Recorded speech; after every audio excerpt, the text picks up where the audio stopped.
तू मारेगा मुझे? तुम सब यहाँ मुझे मारने इकट्ठे हुए हो? अरे तुम्हारा खुद का कोई ईमान धर्म नहीं है, तुम मारोगे मुझे? और एक बात बता, पिछले साल तो कोई और आया था मारने मुझे, इस बार वो नहीं आया? वो लाल साल वादा पूरा कोनी करिया सा तो हम की मैं आया हूँ सा। तुम सब अंदर से एक जैसे के जैसे हो। ठीक भीड़ इकट्ठी हुई है मुझे मारने के लिए आज।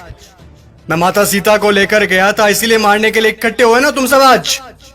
हाँ, मैं मानता हूं मेरी गलती, लेकिन माता सीता को किसी कारागृह में नहीं, सबसे उत्तम वाटिका थी उसमें रखा था मैंने। और हाथ लगाना तो दूर, गलत नजर से देखा तक नहीं था मैंने माता सीता को। और तुम्हारे यहाँ छोटी छोटी बच्चियों को दरिंदे उठाकर लेकर चले जाते हैं, उनके साथ रेप करते हैं। उनको तो तुमने कभी ऐसे इकट्ठा होकर जलाया नहीं। वो दरिंदे क्यों खुलेआम घूम रहे हैं आज भी, मुझे ये बताओ। आए मुझे जलाने।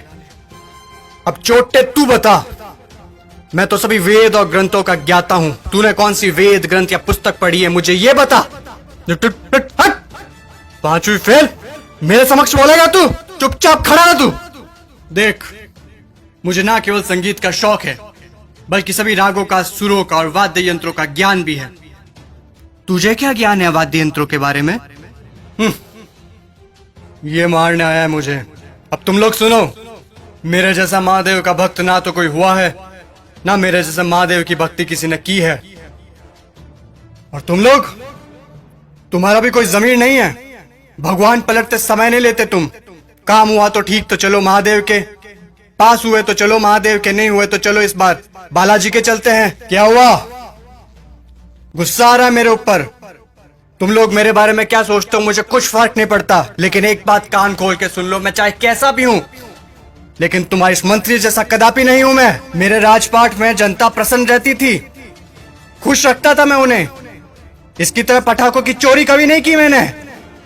बोलूं, बता दूं सभी को, ये दुष्ट, ये तुम्हारा मंत्री दुष्ट एक नंबर का, ये कागजों में लिखता है कि रावण दहन के लिए 50 पेटी पटाखों के लगे, और लगा था 5 भी नहीं है, ये सब इसके घर पे जा रहे हैं। और तुम लोग क्या कहते हो?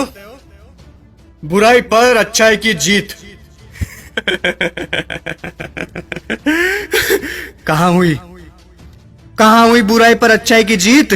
जब तक तुम्हारे मन में चोरी, गद्दारी, लालच, वासना, द्वेष, अहंकार जैसी भावनाएं जीवित है, बुराई कैसे मरेगी? बुराई मर ही नहीं सकती। तुम लोग मुझे खत्म करने आए हो ना? अरे मेरा खात्मा तो मेरा अहंकार कभी कर चुका। अब अगर मारना है, जलाना है, तो अपने अंदर छुपे रावण को जला, उसको मारो।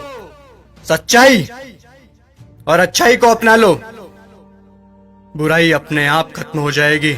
और अगर तुम मुझे जलाने के उद्देश्य से ही आए हो, तो मैं तुम्हें बता दूं कि सिर्फ छोटे बच्चे ही आज की तारीख में मुझे जला सकते हैं, क्योंकि उनके अंदर चोरी, गद्दारी, लालच, घृणा, वासना, द्वेष, अहंकार जैसी भावनाएं नहीं है।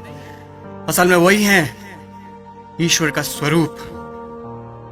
ए लड़के, लगा दे आग, फिर से जला दे।